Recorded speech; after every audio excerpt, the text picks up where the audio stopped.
Oi pessoal, tudo bem com vocês? Aqui quem está falando é a professora Daiane. Estou aqui hoje para fazer as explicações dos conteúdos de Geografia da semana 3 do Plano de Estudo Tutorado do segundo ano do Ensino Médio, volume 3. Nós vamos trabalhar com o eixo Problemas e Perspectivas do Urbano.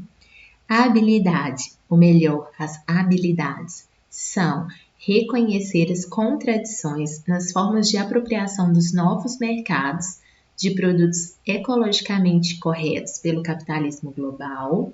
E esse segundo item, que vai ser super importante na aula de hoje, relacionar produção e consumo para avaliar a qualidade de vida, não só no ambiente urbano, mas também no ambiente rural, tá bom? Conteúdos que nós vamos ver. Vamos ver Revolução Verde, alimentos transgênicos e biotecnologia. O PET é bem sucinto, ele traz aqui o tema produção e consumo, traz uma introdução sobre produção e consumo, depois fala sobre a produção de alimentos e a ONU, traz uma definição para a Revolução Verde e, para finalizar, aborda a biotecnologia, com enfoque nos transgênicos e, por fim, a produção orgânica. Eu preparei uma apresentação de slides bem legal para vocês. Acompanhem comigo, por favor. Para o título da nossa aula, eu dei aqui produção e consumo, setor primário, porque o nosso enfoque vai ser o setor primário, tá bom? Então, vamos começar. Qual que é a relação entre produção de alimentos e a ONU? Inclusive, vai ter uma questão sobre isso nas atividades. Dentre os vários órgãos que formam a Organização das Nações Unidas, nós temos a FAO. Para quem não sabe, a FAO é a Organização das Nações Unidas para a Alimentação e Agricultura. É um órgão da ONU responsável especialmente para debater questões relativas à alimentação, à agricultura, sobretudo formas de minimizar a fome e a desnutrição e subnutrição no mundo. A FAO, principalmente por volta da década de 1960, 1970, fez uma série de discussões sobre a questão da fome no mundo. E aí ela propôs um conjunto de mudanças a serem implementados para o setor primário. Para quem não se recorda, o setor primário é a agricultura, pecuária e o extrativismo. Qual que era a ideia da FAO em relação a essas mudanças? Era que essas mudanças a serem implementadas pelos países no setor primário fossem responsáveis pelo aumento global da produção de alimentos. E com isso, a FAO acreditava que, ao aumentar a produção global de alimentos, seria possível erradicar a fome, ou seja, acabar com a fome no mundo. Esse conjunto de mudanças que foram sugeridas pela FAO e que depois foram implementadas e transformadas pelos países, recebeu o nome de Revolução Verde. A melhor definição, ou uma boa definição de Revolução Verde, é a de que a Revolução Verde é um conjunto de técnicas e tecnologias que proporcionaram a modernização das práticas agrícolas. Qual era o objetivo? Como eu disse, o objetivo era garantir o aumento da produção global de alimentos. Na prática, o que a Revolução Verde significou? Então, o que ela gerou? O uso de insumos na agricultura, como, por exemplo, agrotóxicos, fertilizantes, adubos químicos. Ela também levou ao uso de máquinas, tratores, colheitadeiras, semeadeiras, aviões. E também significou o uso de pesquisas cada vez mais aprimoradas.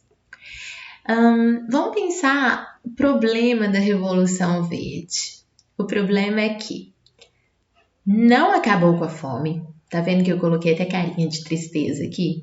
porque a ideia da Revolução Verde era aumentar a produção de alimentos global para erradicar a fome, mas não acabou com a fome.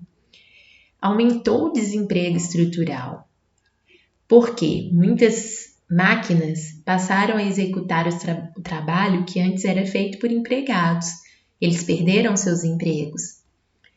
Aumentou a dependência tecnológica dos países pobres, porque os países pobres, a grande maioria deles, importa a tecnologia necessária para proporcionar o aumento da produção no campo.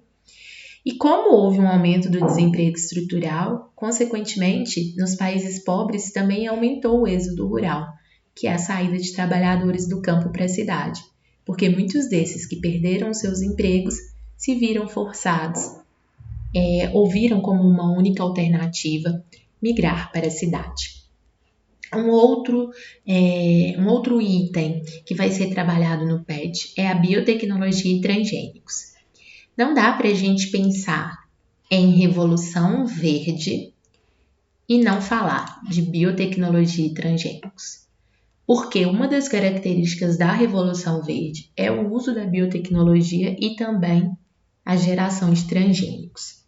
A biotecnologia é praticada com o objetivo de cultivar plantas em um ritmo avançado e também engordar os animais de uma forma mais rápida, mesmo quando o clima e outros aspectos físicos são inadequados ou dificultam o tipo de produção desenvolvida.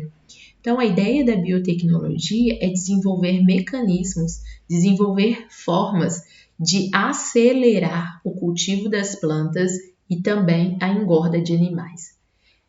A biotecnologia, ela acabou gerando, por exemplo, o uso de muitos antibióticos e outros remédios que fazem com que os animais engordem muito rapidamente e estejam prontos para o abate mais rápido. Acaba alterando muito o organismo dos animais e também das plantas. Os transgênicos resultam de experiências científicas no ramo da engenharia genética. Na prática, o transgênico é um organismo injetado em outro, ou código genético movido e injetado em outro, com o objetivo de obter características específicas. Na prática, o transgênico é um organismo geneticamente modificado. Então, faça uma alteração no código genético desse organismo, ou mistura com outro tipo de organismo. Qual que é o objetivo de fazer isso? Garantir que aquele determinado gênero agrícola tenha características específicas, principalmente características de maior resistência a pragas nas lavouras e também maior resistência a adversidades climáticas. No Brasil, os alimentos transgênicos ou produzidos à base de transgênicos apresentam no rótulo esse símbolo, que é um triângulo amarelo com a letra T no centro. Significa que se há esse símbolo no rótulo, há ali dentro daquele alimento, há naquela composição um gênero agrícola geneticamente modificado, ou seja, um transgênico. Quais são as contradições na produção e no consumo?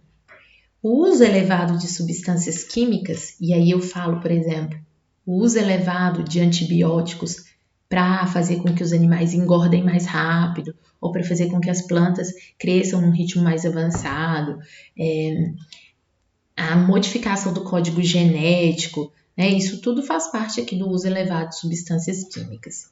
Então, o uso elevado de substâncias químicas causa danos quando consumidas.